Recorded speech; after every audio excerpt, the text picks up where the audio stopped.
کے تواضع کا یہ عالم ہو کہ کندھے پر مشکیزہ رکھ کر بیوہ عورتوں کے لیے پانی بھرتا ہو، جب حکومتی کام و کاج اور رعایا کی خدمت سے تھک جاتا ہو تو مسجد کے ننگے فرش پر لیٹ جاتا ہو، جو بلا تکلف گدھے پر سوار ہو جاتا ہو، جس کی آمد و رفت پر ہٹو بچوں کی صدائیں بلند نہ ہوتی ہو اور نہ نوکر چاکر اس کے دائیں بائیں چلتی ہو، جس کے زہد و قناعت کا یہ عالم ہو کہ جسم کے ساتھ نرم کپڑا بھی مس نہ ہوا ہو، 22 لاکھ مربع میل کا مالک ہوتے ہوئے جس کے کرتے پر 12 پیبند لگے ہوں، جس کے سر پر پھٹا ہوا ہمامہ اور پاؤں میں پھٹی ہوئی جوتیاں ہوں، جو رعایا کی حفاظت اور خبرگیری کے لیے راتوں کو نہ سوتا ہو بلکہ رات کی تاریکی میں دارالحکومت کے گلی کوچوں میں پہرا دیتا ہو، جس نے اپنی اہلیہ کو بوقت ضرورت عورتوں کی خدمت کے لیے بھیجا ہو، جس کا نظام عدل اتنا مضبوط، قوی اور ہماگیر ہو کہ کسی ظالم حکمران کی نگاہ اٹھا کر دیکھنے کی ہمت نہ ہوتی ہو، اور جس کے سائے سے شیطان بھی بھاگتا ہے۔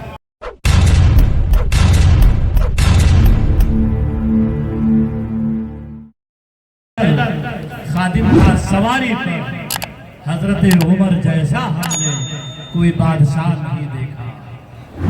یقیناً آپ یہ جانتے کہ حضرت عمر رضی اللہ تعالیٰ عنہ کی ذات اقدس کے بارے میں خاتم النبیین، سرور کائنات، تاجدار مدینہ حضرت نبی کریم صلی اللہ علیہ وسلم نے ارشاد فرمایا کہ اے عمر ابن خطاب، قسم ہے اس ذات کی جس کے قبضے میں میری جان ہے، عمر جس راستے سے چلتا ہے ابلیس اس راستے کو چھوڑ دیتا ہے، یہ ہے عمر کی شان۔ تو اب حضرت عمر رضی اللہ تعالیٰ عنہ کی سیرت کے بارے میں ایک مدلل بیان کرنے کے لیے میں اس شعر کے ساتھ حضرت والا کو دعوت دیتا ہوں۔ خلد کی راہ کے رہبر کو عمر کہتے ہیں، خلد کی راہ کے رہبر کو عمر کہتے ہیں، عدل و انصاف کے پیکر کو عمر کہتے ہیں، اپنے دلدار کو دلبر کو عمر کہتے ہیں، ہم چمکتے ہوئے چہرے کو عمر کہتے ہیں۔ مدرسہ احیاء العلوم گورا چوکی کے نائب محتمم حضرت مولانا احمد صاحب قاسمی اسٹیج سے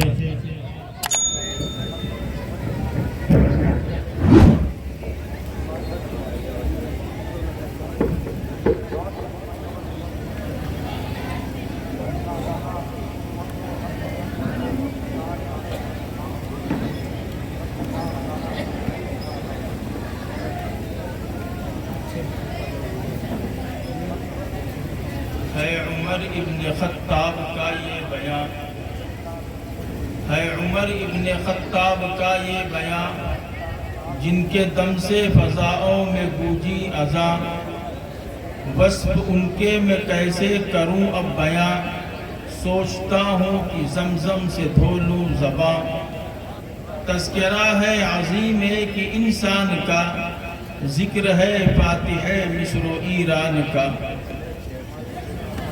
الحمدللہ نحمده ونستعینه ونستغفره ونؤمن به ونتوکل علیہ ونعوذ باللہ من شرور انفسنا ومن سیئات اعمالنا، من يهده الله فلا مضل له ومن يضلله فلا هادي له، ونشهد أن لا إله إلا الله وحده لا شريك له، ونشهد أن سيدنا ونبينا ومولانا محمدا عبده ورسوله، أما بعد، عن ابن عمر رضي الله تعالى عنه أن رسول الله صلى الله عليه وسلم قال: اللهم أعز الإسلام بأحب هذين الرجلين إليك بأبي جهل أو بعمر بن الخطاب۔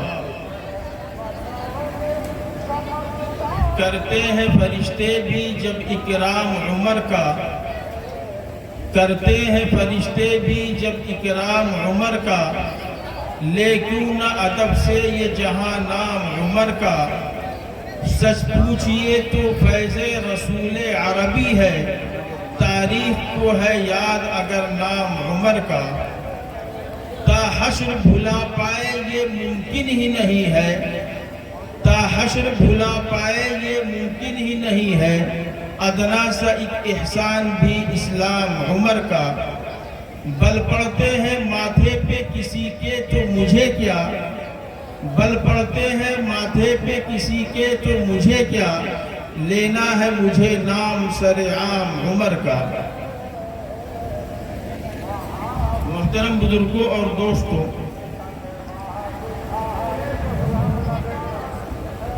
چاند کی سالانہ گردش ایک بار پھر اپنا سفر مکمل کر چکی ہے، اور اسلامی سال کا آخری مہینہ ذی الحجہ ختم ہو کر اسلامی سال کا پہلا مہینہ محرم الحرام شروع ہو گیا۔ اور عجیب بات یہ ہے کہ ذی الحجہ کی 10ویں تاریخ میں آپ صلی اللہ علیہ وسلم کے جد امجد سیدنا اسماعیل علیہ السلام کی قربانی کا واقعہ پیش آیا، تو محرم الحرام کی 10ویں تاریخ میں نواسۂ رسول جگر گوشۂ بطول سیدنا حسین رضی اللہ عنہ کی شہادت کا واقعہ پیش آیا۔ گویا کہ اسلامی سال کا آخری مہینہ بھی قربانی والا ہے اور پہلا مہینہ بھی قربانی والا ہے۔ فرق یہ ہے کہ پچھلا مہینہ ہم سے قربانی مانگتا ہے تو اگلا مہینہ ہم کو قربانی میں مانگتا ہے۔ غرضے کی دونوں مہینے فضیلت، عظمت اور حرمت والے ہیں۔ پھر یہ مہینہ انتہائی عظیم الشان تاریخی واقعات کا حامل بھی ہے، اس میں اہم امور اور محتم الشان واقعات رونما ہوئے ہیں۔ من جملہ ان میں سے رحمت عالم صلی اللہ علیہ وسلم کی ہجرت کا واقعہ بھی اسی محترم مہینے کی یادگار ہے، جس کا مقصد اللہ جل جلالہ کے پیغام و احکام کی حفاظت تھا، جو باطل پر حق کی کامیابی کا سب سے بڑا پیش خیمہ تھا، اور جس کے بعد اسلام اور اہل اسلام کو صحیح طور پر عقیدہ و عمل کی پوری آزادی ملی۔ علاوہ ازیں اس مہینے کی عظیم یادگاروں میں سے سیدنا عمر رضی اللہ عنہ کی شہادت کا واقعہ بھی ہے، جو یکم محرم الحرام کو پیش آیا۔ بدقسمتی سے شیعہ ذہنیت نے محرم الحرام کو شہادت حسین کے ساتھ خاص کر دیا، جبکہ حقیقت یہ ہے کہ گلشن اسلام کو جن شہداء نے اپنا قیمتی خون دے کر کے سدا بحال کیا ہے، ان میں امام العادلین، ناصر دین مبین، امیر المومنین، خلیفۃ المسلمین سیدنا عمر رضی اللہ عنہ کا نام نامی اس میں گرامی سر فہرست ہے۔ اس لیے مناسب معلوم ہوتا ہے کہ آج کی اس بابرکت مجلس میں سیدنا عمر رضی اللہ عنہ کے حالات، ان کی سیرت، ان کے فضائل و مناقب اور اسلام کے تئیں ان کی جو خدمات ہیں ان پر بات کی جائے۔ محترم بزرگوں اور دوستوں، سیدنا عمر رضی اللہ عنہ کی زندگی اسلامی تاریخ کا وہ روشن باب ہے جس نے ہر تاریخ کو پیچھے چھوڑ دیا۔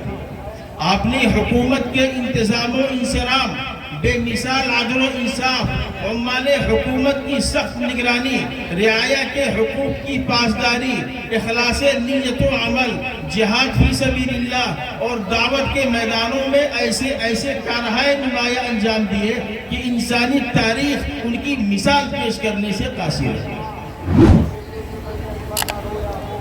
آپ کا نام عمر، لقب فاروق اور کنیت ابو حفص ہے۔ آپ کا سلسلہ نسب 8ویں پشت میں جا کر رسول اللہ صلی اللہ علیہ وسلم سے مل جاتا ہے۔ مشہور روایت کے مطابق آپ ہجرت نبوی سے 40 برس قبل پیدا ہوئے۔ جب بلوغت کی عمر کو پہنچے تو ان کے باپ خطاب نے ان کے ذمے جو خدمت سپرد کی وہ اونٹوں کا چرانا تھا۔ اونٹوں کا چرانا عرب میں معیوب نہیں تھا، بلکہ قومی شعار تھا، لیکن ان کے باپ خطاب ان کے ساتھ نہایت بے رحمی سے سلوک کرتے تھے، پورا دن اونٹ چرانے کا کام لیتے اور جب تھک کر دم لینا چاہتے تو سزا دیتے تھے۔ ایک بار خلافت کے زمانے میں سیدنا عمر رضی اللہ تعالیٰ عنہ کا وہاں سے گزر ہوا تو ان کو نہایت عبرت ہوئی۔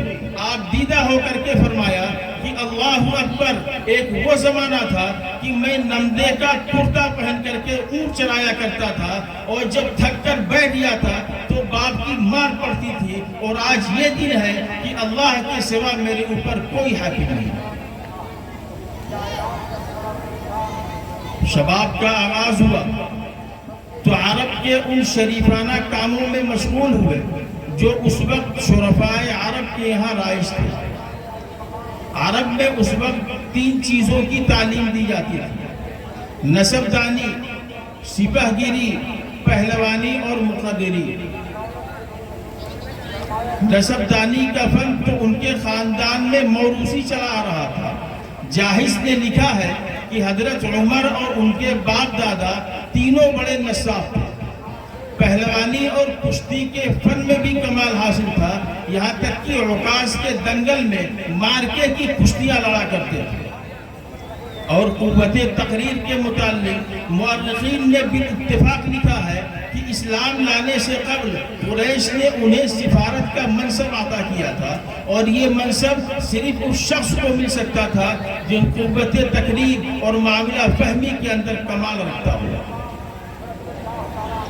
اسی زمانے میں انہوں نے لکھنا پڑھنا بھی سیکھ لیا تھا، اور یہ وہ خصوصیت تھی جو اس وقت عربوں میں بہت کم لوگوں کو حاصل تھی۔ چنانچہ علامہ بلازری نے لکھا ہے کہ جب آپ صلی اللہ علیہ وسلم مبعوث ہوئے تو قریش میں صرف 17 آدمی ایسے تھے جو لکھنا پڑھنا جانتے تھے، ان میں ایک عمر بن خطاب بھی تھا۔ ان فنون سے فارغ ہو کر وہ فکر معاش میں مصروف ہوئے۔ عربوں میں معاش کا زیادہ تر ذریعہ تجارت تھا، چنانچہ انہوں نے بھی تجارت کا پیشہ اختیار کیا، اور یہی تجارت کا پیشہ ان کی بہت سی ترقیوں کا سبب بنا۔ وہ تجارت کی غرض سے دور دراز ملکوں کا سفر کرتے تھے، بڑے بڑے لوگوں سے ملاقات کرتے تھے، معاملات کو ڈیل کرتے تھے۔ چنانچہ خودداری، بلند حوصلگی، عقل کی پختگی، تجربہ کاری، معاملہ فہمی، یہ تمام کے تمام اوصاف جو ان میں اسلام لانے سے قبل پیدا ہو گئے تھے، یہ سب انہی سفروں کی بدولت تھے۔ آپ کے اسلام لانے کے لیے رسول اللہ صلی اللہ علیہ وسلم نے غلاف کعبہ پکڑ کر رب کریم سے رو رو کر دعا مانگی تھی۔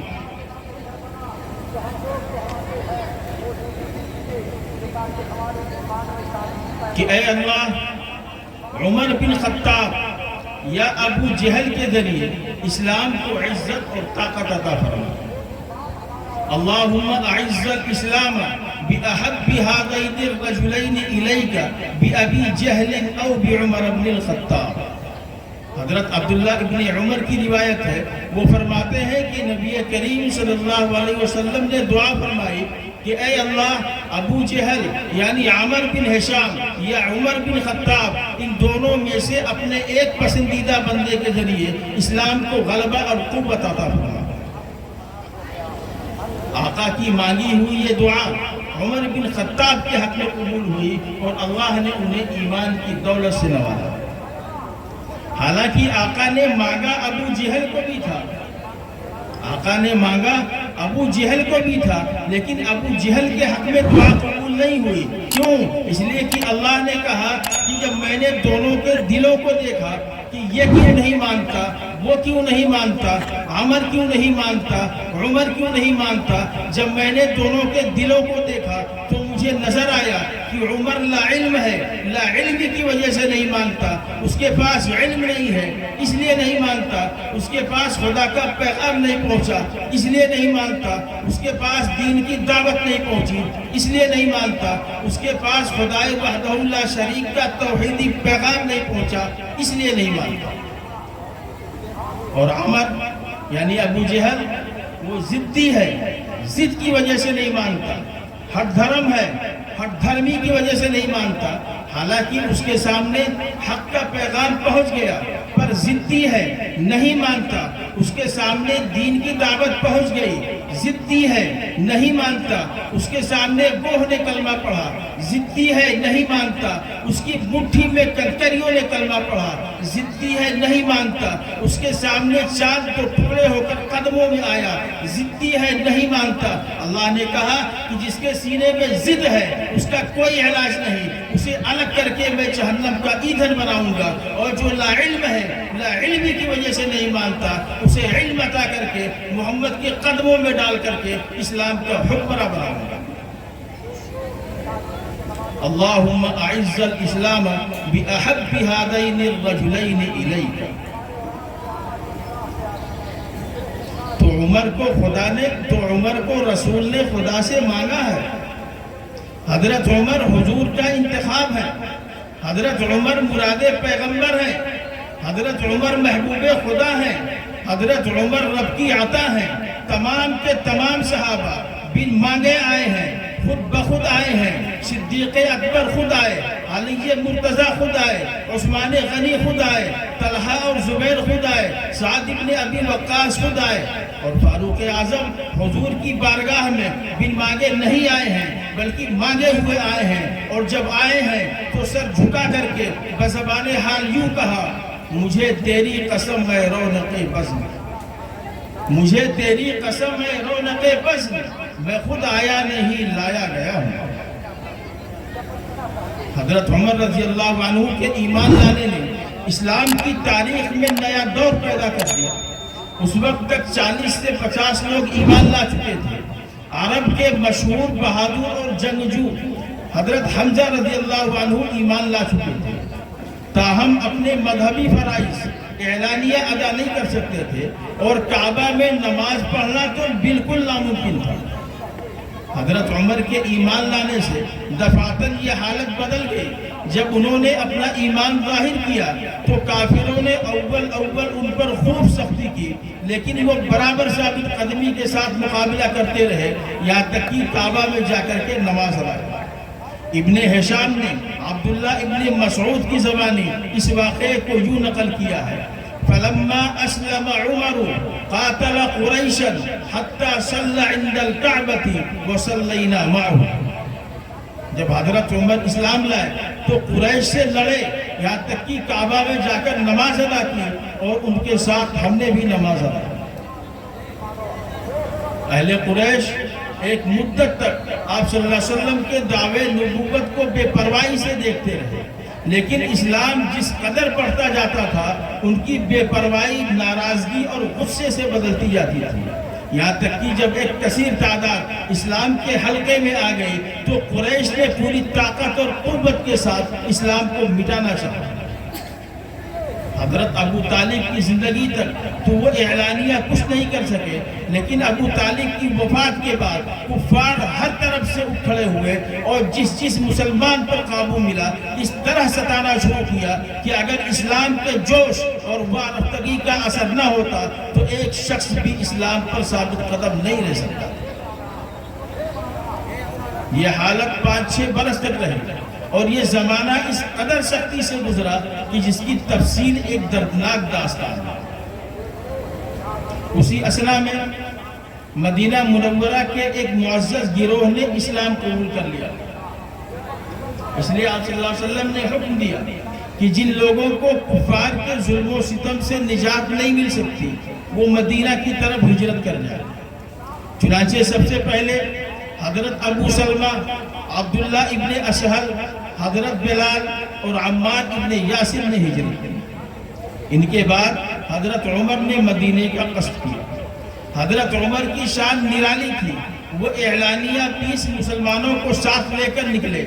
چلنے سے پہلے کمر میں تلوار باندھی، کندھے پہ کمان لٹکایا، گلے میں تیروں کا ترکش ڈالا، ہاتھ میں نیزہ پکڑا، اور کافروں کے سامنے سے گزر کر بیت اللہ پہنچے۔ نہایت اطمینان سے بیت اللہ کا طواف کیا، پھر نہایت اطمینان سے مقام ابراہیم پر نفل پڑھی۔ اس وقت وہاں بہت سے کافر موجود تھے، ان کو للکار کر بلند آواز سے کہا کہ سنو، آج میں مکہ سے جا رہا ہوں، لیکن تمہارے ڈر کی وجہ سے نہیں بلکہ رب کے حکم کی وجہ سے۔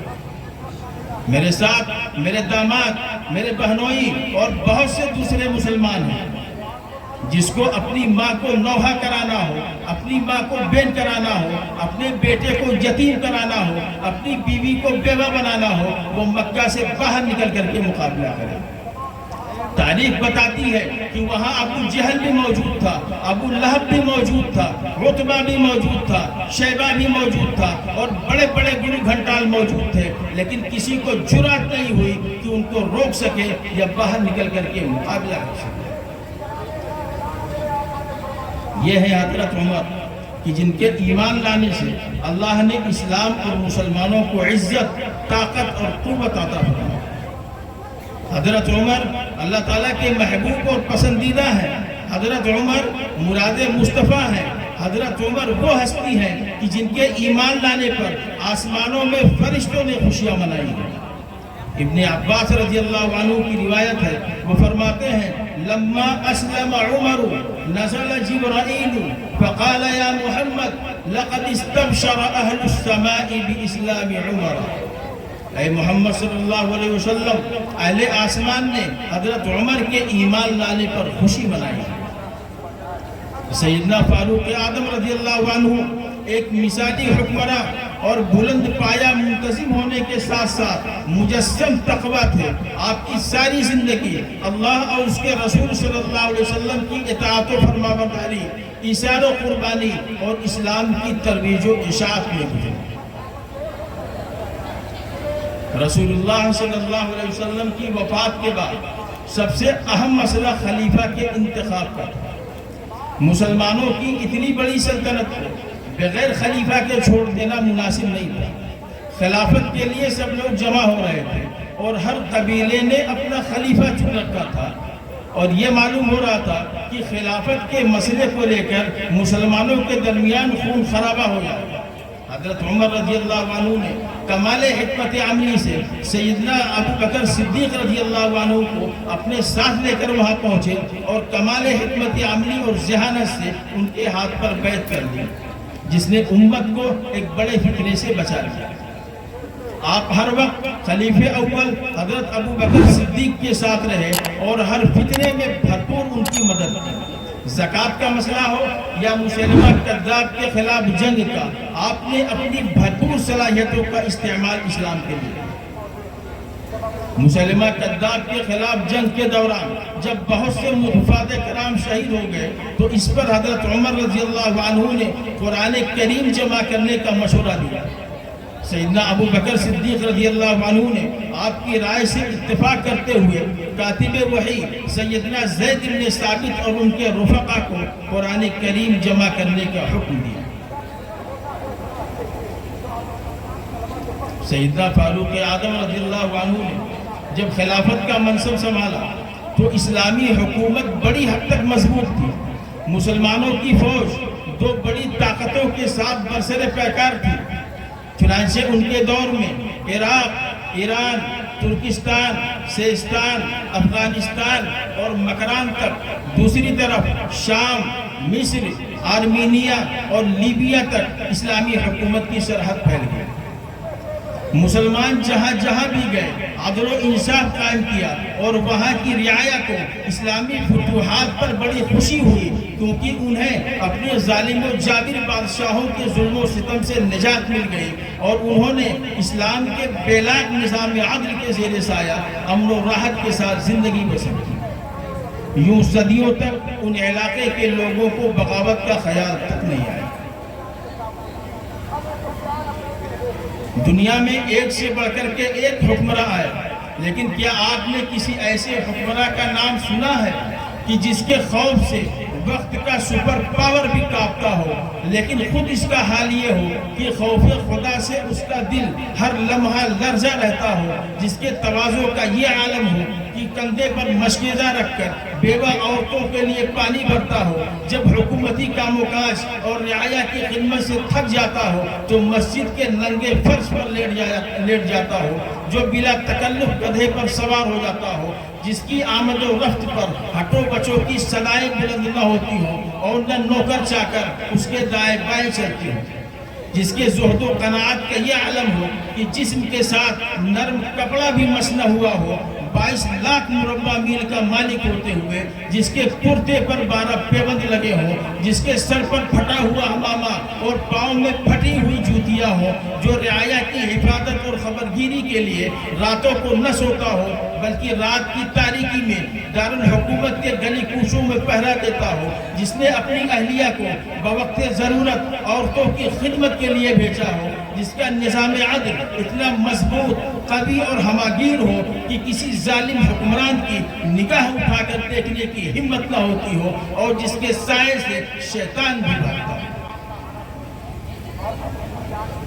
آپ ان تمام اوصاف کو سامنے رکھ کر حقیقت کی نگاہ سے تاریخ کا مطالعہ کیجئے، صفحات کے صفحات پلٹتے جائیے، آپ کی نظر التفات جس نام پر جا کر ٹک جائے وہ نام صفحہ نبوی کی فیض یافتہ معلم انسانیت کے عظیم رفیق اور دوست خلیفہ ثانی فاروق اعظم امیر المؤمنین خلیفۃ المسلمین سیدنا عمر بن خطاب کا ہو، جنہوں نے ملکوں اور زمینوں کے ساتھ ساتھ انسانوں کے دل و دماغ پر بھی حکومت کی ہے، جنہوں نے افکار و نظریات کا رخ بدل کر جذبات و خیالات میں بھی انقلاب برپا کیا ہے۔ بلکہ حقیقت تو یہ ہے کہ عمر بن خطاب وہ ہے جس نے عناصر اربع پر حکومت کی۔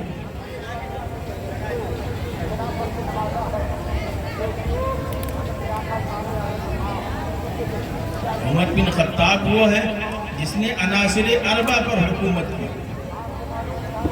مٹی پر حکومت کی، آگ پر حکومت کی، ہوا پر حکومت کی، پانی پر حکومت کی۔ مٹی پر حکومت کی، زمین کانپ رہی تھی، ٹھوکر مار کر کے کہا کہ رک جا، وہ رک گئی۔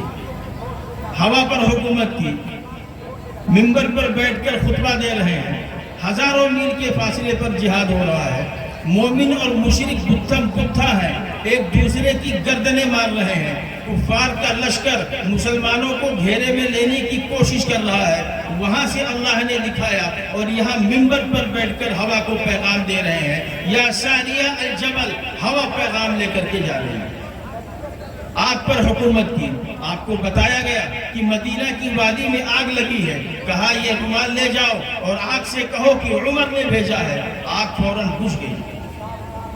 پانی پر حکومت کی، آپ کو بتایا گیا کہ دریائے نیل رکا ہوا ہے اور وہاں کے لوگوں کا کہنا ہے کہ جب تک جان کی بلی نہیں دی جائے گی اس وقت تک دریا جاری نہیں ہوگا۔ آپ نے کہا کہ میں خط لکھتا ہوں، دریا کو دے آؤ، چنانچہ خط دریا میں ڈالا گیا، دریا جاری ہو گیا اور اس طرح جاری ہوا کہ آج تک نہ اس کی طغیانی میں کمی آئی نہ روانی میں کمی آئی۔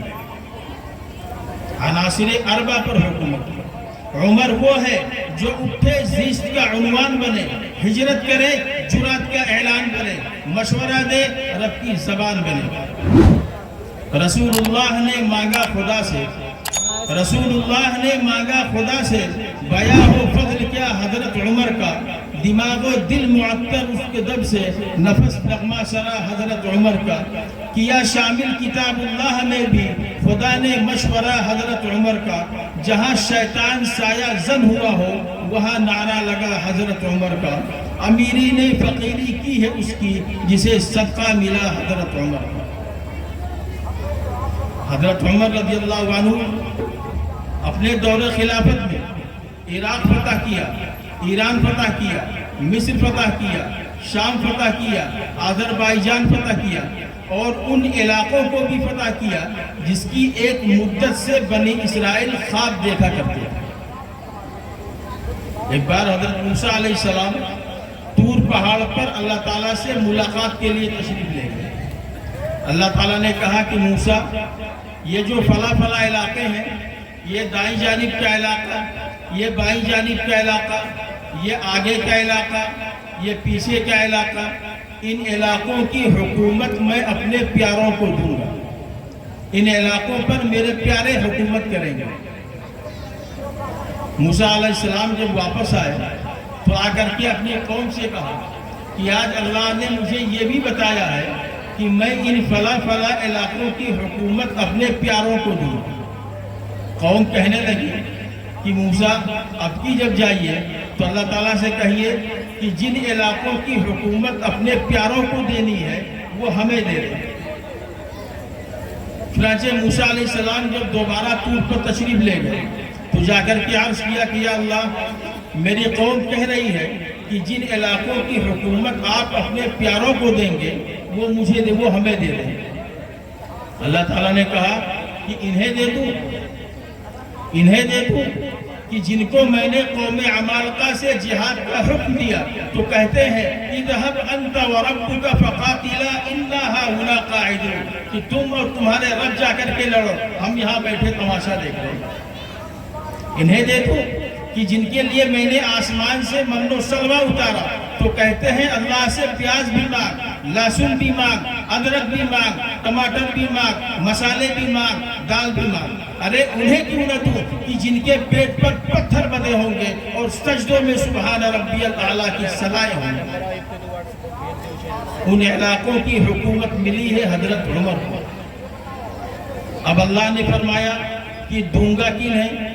اللہ فرماتے ہیں وَيَتَّبِعُونَ النَّبِيَّ الْأُمِّيَّ، انہیں دوں گا جو میرے محبوب نبی کے مطیع ہوں گے، جو میرے محبوب نبی کے اطاعت گزار ہوں گے، جو میرے محبوب نبی کے تابع دار ہوں گے۔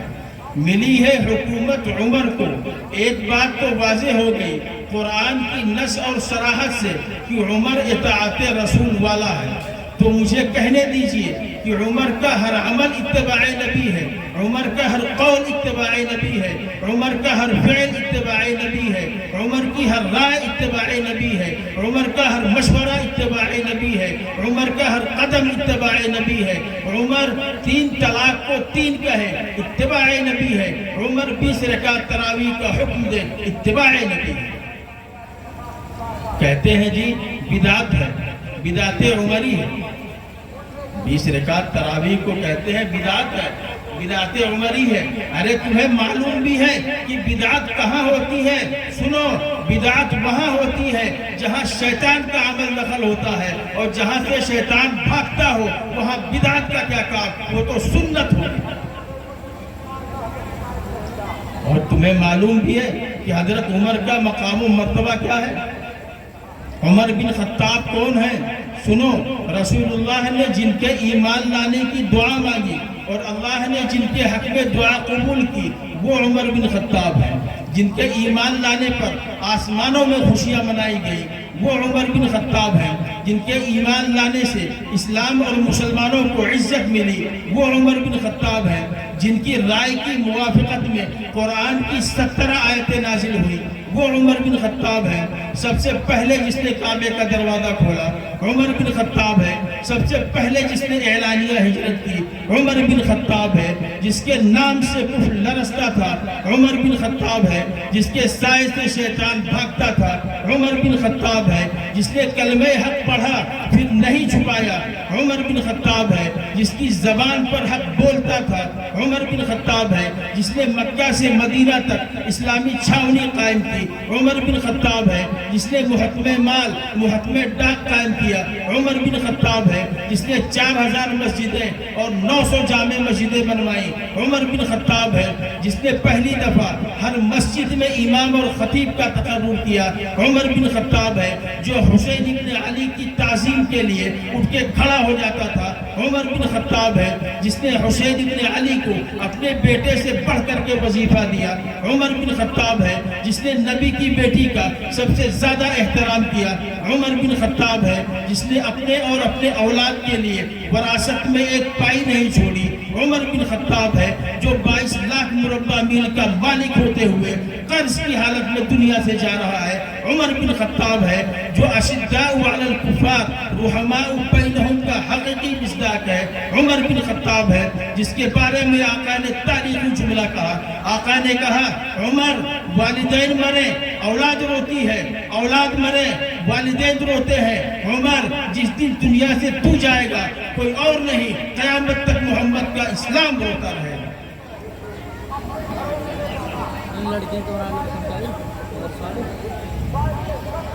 جب آپ یہ پڑھتے ہوں گے کہ وہ 22 لاکھ مربع میل کا مالک تھا تو آپ کا دل کہتا ہوگا وہ آدھی دنیا کا حکمراں تھا. جب آپ یہ پڑھتے ہوں گے کہ اس کے خوف سے کفر لرزتا تھا تو آپ کا دل کہتا ہوگا وہ آدھی دنیا کا حکمراں تھا. جب آپ یہ پڑھتے ہوں گے کہ اس کے سائے سے شیطان بھاگتا تھا تو آپ کا دل کہتا ہوگا وہ آدھی دنیا کا حکمراں تھا. مگر جب آپ یہ پڑھتے ہوں گے کہ وہ کندھے پر مشکیزہ رکھ کر بیواؤں, یتیموں اور مسکینوں کے لیے پانی بھرتا تھا, جب آپ یہ پڑھتے ہوں گے کہ وہ عوام اور